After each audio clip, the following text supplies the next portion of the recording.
Hello everyone, in this video we'll be seeing about Java identifiers. So let's begin. Identifiers. These are unique user-defined names given to an entity for identification purposes.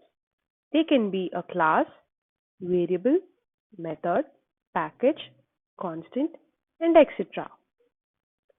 There are certain rules for defining identifiers in Java. If these rules are not followed, we get a compile time error. Now, let us look at these rules for defining identifiers. Names can contain alphanumeric characters, dollar signs, and underscores. For example, DTS underscore learning underscore insights is a valid name.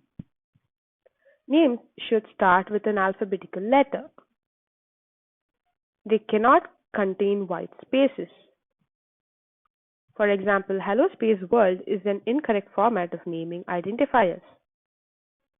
Java is case sensitive, so hello world in purple is not the same as the one in yellow. Reserved words cannot be used for naming. With that, we have come to the end of this video. Stay tuned for the next video. Until then, signing off. Thank you all for watching.